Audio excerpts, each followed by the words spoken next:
السلام علیکم۔ وہ مشہور و مقبول شعر ہے کہ سیف انداز بیان بدل دیتا ہے، انداز بیان بدل دیتا ہے، ورنہ دنیا میں کوئی بات نہیں۔ اگرچہ دنیا میں کوئی بات نہیں ہوتی، لیکن بہت ساری چیزیں جو ہیں وہ سمبلائز کر جاتی ہیں، وہ سمبلز ہوتے ہیں، ان کو یاد کرتے رہنا بہت ضروری ہے۔ اور میں آج ایسے ہی ایک سمبلزم کو یاد کرنا چاہ رہا ہوں۔ دیکھیے، ابھی جناب عمران خان صاحب واپس آئے ہیں اور انہوں نے کہا ہے کہ میں اپنی بیٹری چارج کروا آیا ہوں، میری بیٹریاں چارج ہو گئی ہیں۔ ٹھیک، انہوں نے کہا ہوگا۔ میں عمران خان صاحب کے اس بیان سے نا کم از کم کو 25 30 35 سال پیچھے چلا گیا، اور اس وقت نا پاکستان کے اوپر ایک آمر مسلط تھا۔ وہ جو تھے وہ دیکھیں، ہم جو ہیں وہ پاکستان کو عظیم راستے پہ لے کے جائیں گے اور یہاں پہ اسلامی نظام حیات کا اطلاق ہوگا۔ وہ جس نے اسلام بیچا نا، ویسے ہمارے ایک دوست ہیں، وہ کہا کرتے ہیں کہ یار اگر امریکہ کو اس وقت مشرف کی ضرورت ہوتی، اگر اس وقت پاکستان میں جنرل مشرف کی حکومت ہوتی تو وہ وہی کچھ کرتا جو ضیاء الحق نے کیا تھا۔ اور 9/11 کے بعد جب امریکہ کو یہاں پہ ایک مشرف صاحب، ایک لبرل آدمی کی ضرورت تھی، اور اگر ضیاء الحق بھی آرمی چیف ہوتا تو وہ وہی کچھ کرتا جو مشرف نے کیا تھا۔ ٹھیک ہے، ہاں وہ مایوس ہو چکے ہوئے ہیں ان حالات سے، لیکن وہ یہ ان کی گفتگو ہے، ان کا نقطہ نظر ہے۔ وہ ایک بہت بڑے اخبار کے ایک بہت بڑے ایڈیٹر ہوتے ہیں۔ وہ چونکہ یہ آف دی ریکارڈ بات کہتے ہیں، ہم نے آن دی ریکارڈ کہہ دی۔ ٹھیک ہے، اب ضیاء الحق صاحب جو تھے وہ یہ اکثر فرمایا کرتے تھے، میری بات آپ نے غور سے سننی ہے۔ وہ جب اپوزیشن کو پھینٹا لگاتے تھے، خاص طور پہ MRD کی تحریک جو تھی، وہ پنجاب میں تو نہیں چل پائی، لیکن جو تھا وہ ادھر چلی۔ پنجاب میں دیالوں نے بڑے بڑے کارنامے سر انجام دیے تھے، خاص طور پہ نیشنلائزیشن کے نام پہ جو لوٹ مار مچی تھی۔ وہ ایک آدمی فیل تو کرتا ہے نا کہ یار میں ساری زندگی جو ہے وہ تگ و دو کرنے کے بعد میں اس لیول پہ پہنچا ہوں، اور یہ صرف جی اے بھٹو کا نعرہ لگا کے وہ میرے سے کچھ 2 جنریشن آگے گزر گیا، تو یہ کیا بات ہوئی؟ نہ اس کے پاس علم ہے، نہ اس کے پاس کوئی تجربہ ہے، نہ اس کے پاس کام کرنے کا سکون ڈھنگ ہے، نہ یہ کام کر سکتا ہے۔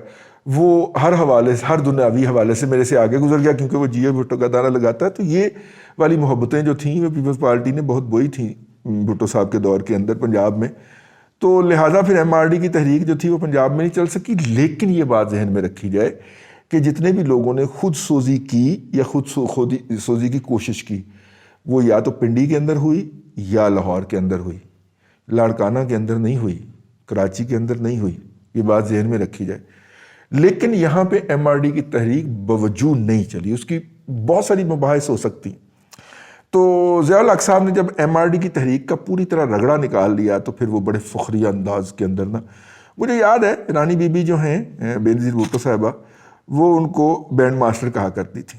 تو ضیاء الحق نے پھر اریٹیٹ کرنے کے لیے کیا کرتا تھا کہ جس بھی تقریب میں جاتا تھا اس تقریب کے اندر نا وہ بینڈ ضرور بلاتا تھا، فوجی بینڈ جو ہوتا ہے نا۔ ٹھیک ہے، اور پھر جناب اس نے اس تقریب میں جو ہے، یا تقریب سے پہلے یا تقریب کے آنے کے بعد جب وہ بینڈ بجنا شروع ہو جانا تو اس نے اپنی نشست سے ایسی باتیں کرتے کرتے اٹھنا اور جا کے بینڈ والوں کے پاس کھڑے ہو جانا ایسے کر کے، اور پھر اس کے بعد جو بھی وہ 200 500 1000 روپیہ ان کو انعام کے طور پہ دے کے تو پھر اس نے کھانے یا دیگر پروسیڈنگ کی طرف جانا۔ یہ بیسیکلی ٹانٹ کرتا تھا وہ بینظیر بھٹو صاحبہ کو نا۔ ٹھیک ہے، تھا تو وہی مائنڈ سیٹ تھا نا کہ میں تو خدا کا نائب ہوں اس یہاں پہ۔ ٹھیک ہے، اسلام میں تو ویسے خلیفہ ہی ہوتے ہیں، تو وہ خلیفہ تھے نا جی پاکستان کے اندر، پرتو تھے، ذل الہی تھے، وہ تو اللہ کا سایہ تھے وہ تو۔ ٹھیک ہے، تو وہ اتنے گھٹیا لیول پہ، یار تو جیت گیا، یار تو نے اقتدار پہ قبضہ کر لیا ہے، اب یہ بچوں کی طرح گھٹیا حرکتوں پہ، گھٹیا لیولوں پہ اتر آئے گا؟ اترتے ہیں۔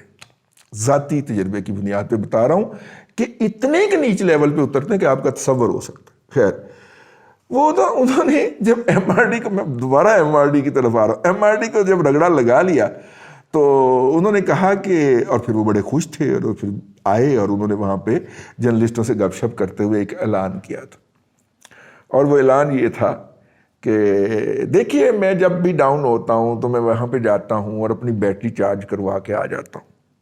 ٹھیک ہے.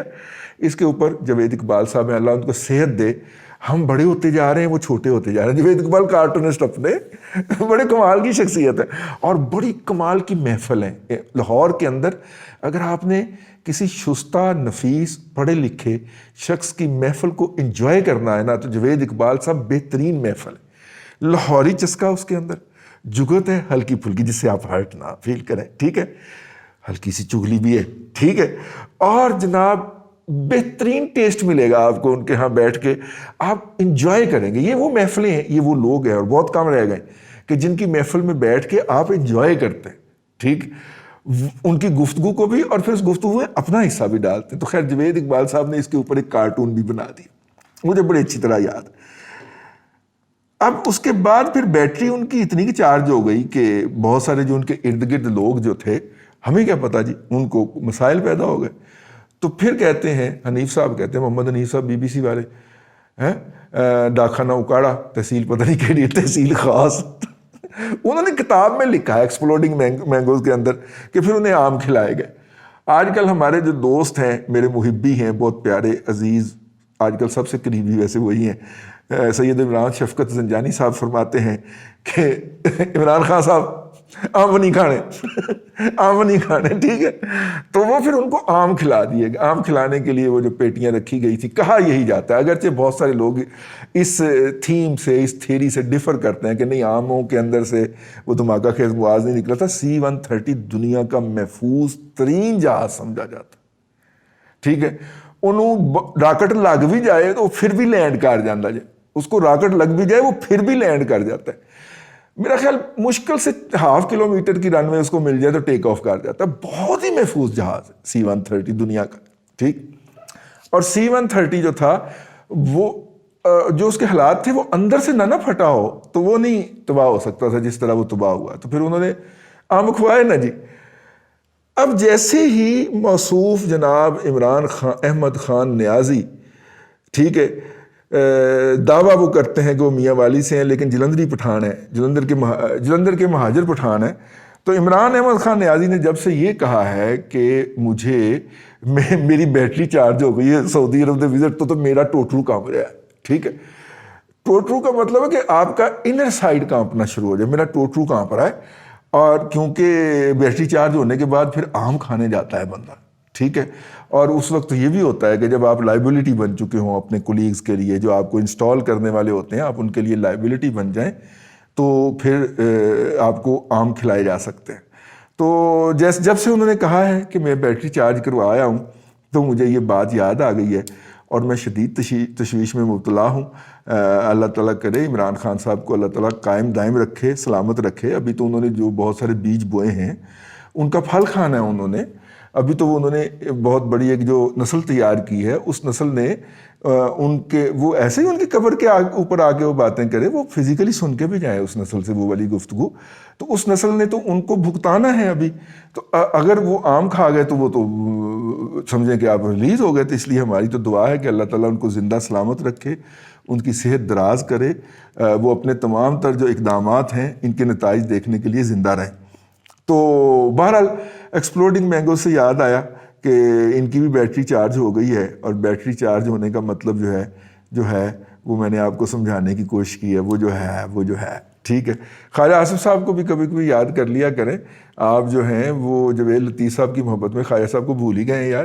خواجہ صاحب بھی اندر ہیں، ٹکے ہوئے ہیں، اور ان کی بیل بھی جو ہے وہ نہیں ہونے دی جا رہی. جاتے ہوئے ایک آخری فکرہ، یہ جو احمق لوگ جو ہیں جو شہباز شریف کو روکنے کی کوشش کر رہے ہیں، ان کو سعودیہ میں کسی نے یہ نہیں بتایا کہ وہ بابا گو نہ کرن لی بیٹھا ہوا ہے. اگر یہ نہیں احمق نے نا، انہوں جو کچھ ہو رہی ہے میرٹ تے ہو رہی ہے، اور انہوں کی وجہ تھوڑے اور میرے نال بھی. ٹھیک ہے. اللہ آپ کو آسانیاں عطا کرے اور آسانیاں خلق خدا میں تقسیم کرنے کی توفیق عطا کرے.